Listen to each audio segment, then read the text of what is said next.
Why are you so bad at making horror games? Like, they're not even that scary, lol. Who the heck does this guy think he is? Like, I'm gonna spend countless hours of my life making a game just to prove some silly little argument. That would be absolutely insane. You know the sad part though? He's not wrong. My horror games absolutely suck. I made a horror game in Scratch one time and it was so bad that Scratch actually banned it.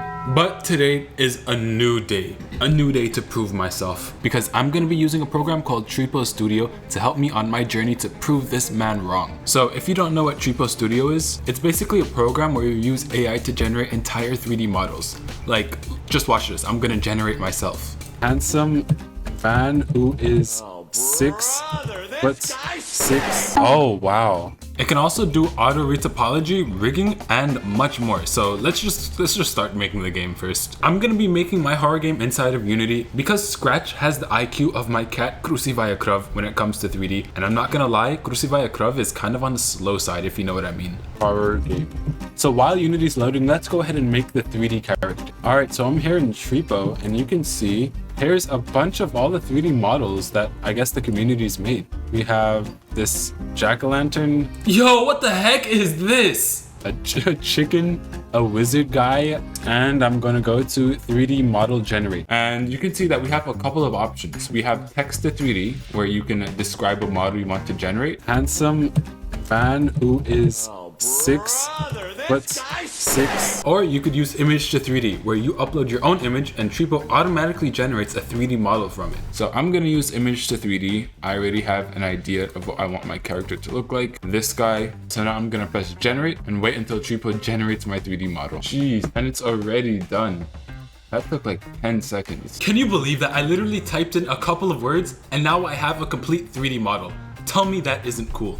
But he's looking a little bland, so let's move on to the texture generation. Tripo can automatically generate textures for you. So I'm gonna press HD texture and let's press generate. Alright, and here goes the final 3D model that I'm gonna use for my game. Fully textured and fully modeled. And that's not even all. I can also do automatic retopology. If you don't know what retopology is, it's basically the process of reconstructing or optimizing the polygonal mesh of the 3D model, typically after it has been sculpted with a high level of detail. The goal is to create a cleaner, more efficient mesh that is better suited for tasks like... Alright, I'm not gonna lie, I totally used ChatGPT for this explanation, but it basically just optimizes the mesh. And boom. Look at this. It actually looks really nice with this style. We went down from almost 100,000 vertices to just 18,000. All right, now that our model is retopologized, I'm gonna show you about segmentation. You can see here, it's gonna automatically segment your model and make each part editable. So you can see that it segmented the head, the arms, every arm, so I could move those independently. That looks a little weird.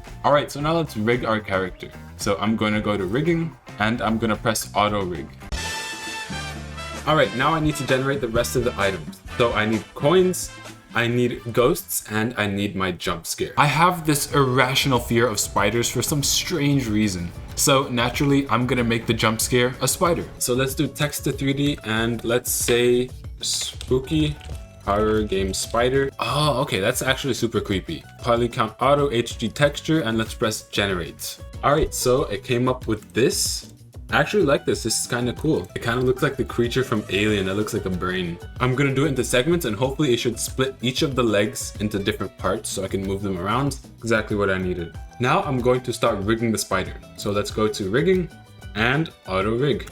Alright, and now the rigging is completely done. So you can see that Tripo automatically detected as an octopod. That's pretty cool. I didn't think it was gonna do that. So let me show the skeleton and you can see it actually rigged every single one of its legs. For the next model, I'm thinking of making a ghost that's just gonna chase you around the level that isn't a jump scare, but just the regular enemy. Alright, so it came up with this kind of ghost lady with a hole in her chest and like wispy hair, maybe like a ghost bride, I think.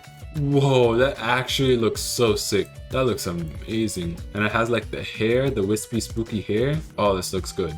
And I'm gonna rig it and segment it. Alright, so it's segmented the arms and the hair and the body, looking good. Now I think I'm gonna retopologize it because look at the poly count on this, it's ridiculous. Now look how optimized the vertices are. Alright, so now that I have all of my models, it's time to put this into Unity and finally make the horror game. So in Unity, I made a terrain, which was going to be our level, and I needed some models to place around. So I went back into Tripo and I thought of a tombstone, because why not? A graveyard isn't a graveyard without tombstones. So here's the completed tombstone model. It actually looks really good. So I retopologized it, and now it's time to put it into Unity. Then, because I was thinking of the level as being a graveyard, I started duplicating the tombstones all over the place. I really didn't like the look of the graveyard just being tombstones, so I went back into Tripo and asked it to generate a spooky horror tree. I don't know why I called it spooky horror tree. It's literally a tree without leaves. Anyways, I put that into the graveyard and it actually looked really nice with the tombstones and everything. It actually makes the horror come out.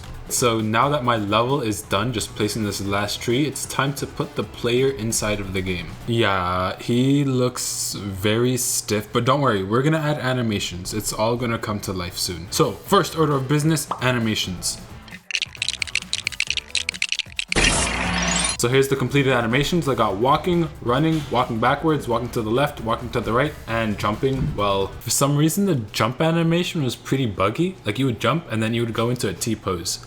And finally, I didn't want the default Unity look, how it just looks shiny. So I downloaded Unity's high definition render pipeline, which basically turns on ray tracing. I did have to fix some issues where some settings weren't assigned correctly, but in the end, it ended up looking like this. Now, this is the real 4K 60 FPS experience. Got the procedural clouds, the 4K shadows, it looks great. But this was a horror game and I wanted it to look horror-esque. So I changed some of the skylights, I turned the lights down so it would be my graveyard still. After a few minutes of tweaking, I got this brownish kind of horror. I kind of like this, but it's not the style I'm going for. And while I was doing that, I also painted on some grass to make it more realistic. And while I'm not gonna lie, no self-glazing or anything, but this actually looks amazing. I'm proud of my work for once. Alright, I finally figured out how to turn down the directional light, so now it's actually nighttime.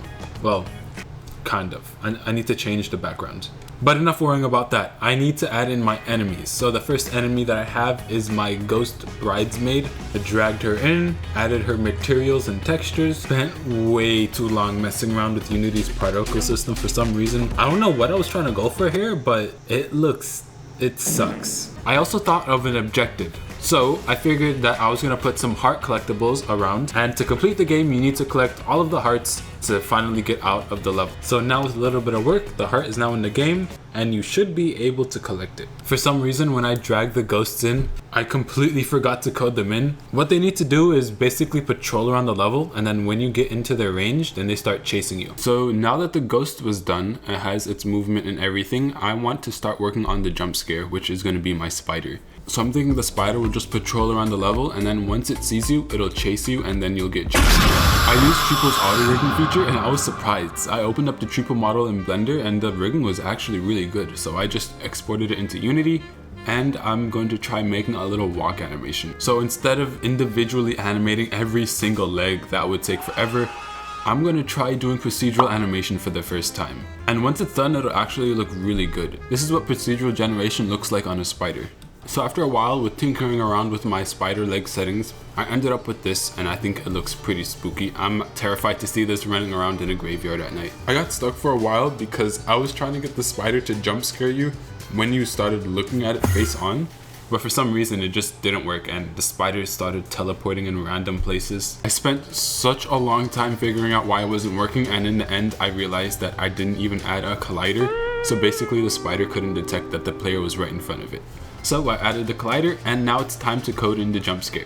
I did some pretty simple animations with the legs of the spider, made the spider zoom in a little bit, and now the game is done. I'm not gonna put any gameplay of the game in this video though because I don't want to spoil it, so go ahead to my website if you want to download it and play it for yourself.